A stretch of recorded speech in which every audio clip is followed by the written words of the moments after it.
हे दोस्तों, एसेट वो है जो आपको पैसा देता है, लाइबिलिटीज वो है जो आपसे पैसा लेता है। हर कोई अमीर बनना तो चाहता है, पर वो एसेट लेने की जगह लाइबिलिटीज लेता है। ज्यादातर लोग अपना पैसा बैंक में रखना चाहते हैं, पर वहां आपका पैसा सेफ तो रहता है, पर ज्यादा रिटर्न नहीं मिलता। बैंक आपको 3 से 5% का इंटरेस्ट देता है और आपके पैसे को हाई रिटर्न वाले जगह पे लगाता है, जैसे कि बिजनेसमैन लोगों को लोन देता है और ज्यादा से ज्यादा प्रॉफिट अपने लिए रखता है। इससे आप अमीर बनो या ना बनो, बैंक तो जरूर अमीर बनता है।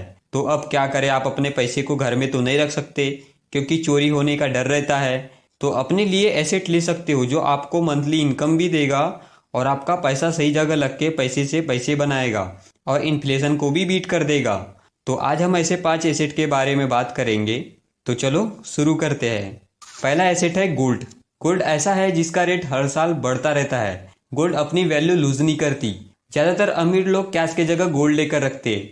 इससे उनका पैसा इन्वेस्ट हो जाता है और लॉन्ग टर्म में अच्छा रिटर्न भी देता है। सन 2000 में 10 ग्राम गोल्ड की कीमत 4500 रुपए था। आज 10 ग्राम गोल्ड की कीमत 61,000 से ऊपर है। जिसने भी उस टाइम पे गोल्ड लिया था और आज भी उसके पास गोल्ड है, तो उसे अच्छा खासा प्रॉफिट हुआ है। इंडिया में आज के टाइम पे हर फेस्टिवल में गोल्ड यूज होता है। इसका डिमांड हमेशा रहता है। अगर आप कैश को बैंक में रखोगे तो वहां आपको 3 से 5% का इंटरेस्ट मिलेगा, पर इन्फ्लेशन तो बहुत तेजी से बढ़ रहा है, तो वहां आपका पैसा बढ़ने की जगह उल्टा घट रहा है। इसलिए आप कमोडिटीज में इन्वेस्ट कर सकते हो, जहां आपको 8 से 9% का इंटरेस्ट मिलेगा और गोल्ड को सेफ इन्वेस्टमेंट भी माना जाता है। गोल्ड का रेट आज भी बढ़ रहा है और कल भी बढ़ेगा। आप गोल्ड को कभी भी बेच सकते हो। हर कोई खुशी खुशी लेने के लिए तैयार हो जाएगा। अगर आपको लग रहा होगा इसकी सेफ्टी का क्या, तो आप फिजिकल गोल्ड ना लेके सुवेरियन गोल्ड बॉन्ड में इन्वेस्ट कर सकते हो, जो आरबीआई द्वारा 2015 में इंट्रोड्यूस की गई है। इसमें आप फिजिकल गोल्ड की जगह इंटेंजिबल फॉर्म में खरीद सकते हो।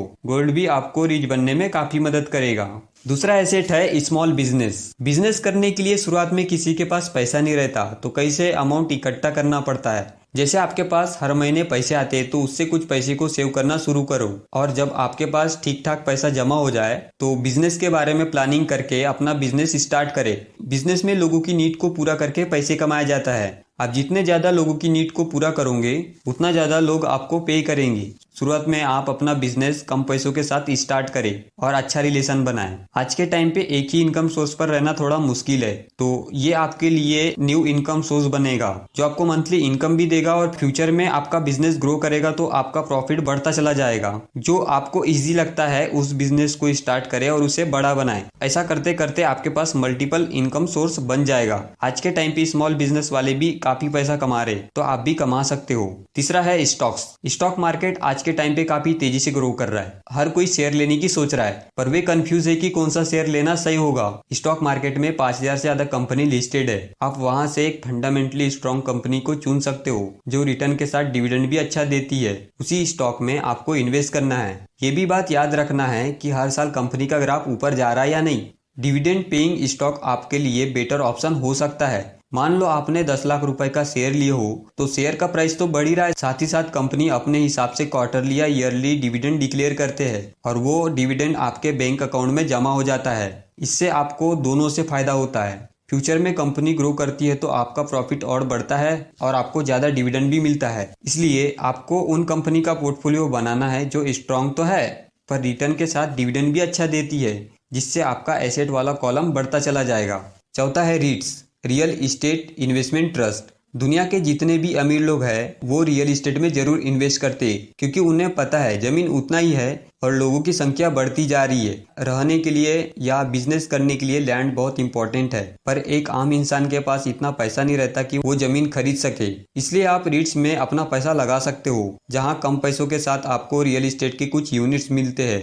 ये भी म्यूचुअल फंड की तरह है, पर यहाँ आपको शेयर नहीं मिलता, आपको प्रॉपर्टी के यूनिट्स मिलते हैं। यहाँ इन्वेस्ट करने के लिए आपको डीमेट अकाउंट चाहिए होता है, जहां से आप यूनिट्स खरीद या बेच सकते हो। कंपनी आपके पैसे को मार्केट में कमर्शियल और रेसिडेंशियल प्रॉपर्टी में इन्वेस्ट करता है, जैसे कि शॉपिंग मॉल्स, अपार्टमेंट, होटल्स। रीट्स आपको 2 तरह से रिटर्न देता है। पहला है कैपिटल एप्रिसिएशन। हर साल प्रॉपर्टी का रेट बढ़ता रहता है, जिससे आपका लगाया हुआ पैसा कई गुना तक बढ़ सकता है। दूसरा है डिविडेंड। रीट्स अपनी प्रॉपर्टी को रेंट पर देता है। उन प्रॉपर्टी से जो रेंट आता है उससे अपना खर्चा निकाल के जो पैसा बचता है उसे हर इन्वेस्टर को बांट देते हैं। इससे हर इन्वेस्टर को 6 से 8% का प्रॉफिट मिल जाता है। तो रीट्स में इन्वेस्ट करना आपके लिए एक अच्छा ऑप्शन हो सकता है। पांचवा है SIP, सिस्टमेटिक इन्वेस्टमेंट प्लान। इसमें आप SIP के थ्रू इंडेक्स फंड और म्यूचुअल फंड में मंथली अमाउंट इन्वेस्ट कर सकते हो। इंडेक्स फंड में गवर्नमेंट के द्वारा देश के टॉप 50 से 30 कंपनी को रखा जाता है जिनका परफॉर्मेंस अच्छा होता है। जो कंपनी अच्छा परफॉर्म नहीं करती उसे निकाल के बाहर कर देते हैं, जो अच्छा परफॉर्म करती है उसे शामिल कर लिया जाता है। आप ऐसे जगह इन्वेस्ट करते हो जो इन्फ्लेशन को भी बीट करता है और साथ ही साथ फ्यूचर को सिक्योर भी रखता है, क्योंकि SIP में आपको हर महीने इन्वेस्ट करना है और संभालने वाला कोई और रहता है, इसलिए आपको इसे बार बार देखने की जरूरत नहीं होती। तो इंडेक्स फंड आपके लिए बेस्ट ऑप्शन होगा। आपको एक ही जगह पर सारे बढ़िया बढ़िया स्टॉक मिल जाए तो इससे अच्छा और क्या होगा। पर सबसे बड़ी बात यह है कि पावर ऑफ कंपाउंडिंग इसमें भी काम करता है, जो कि दुनिया का 8वां अजूबा माना जाता है। इंडेक्स फंड ने पिछले 10 साल में ऑन एन एवरेज 13% का एनुअल रिटर्न दिया है। इसमें सबसे पहले आपको टारगेट सेट करना है कि कितने साल के लिए इन्वेस्ट करना है और कितने अमाउंट तक करना है।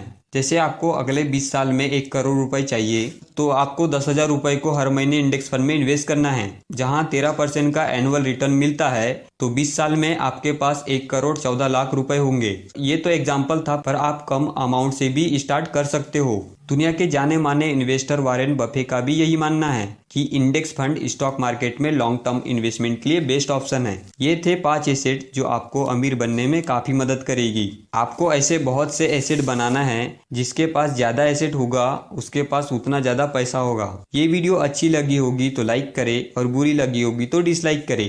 Thank you.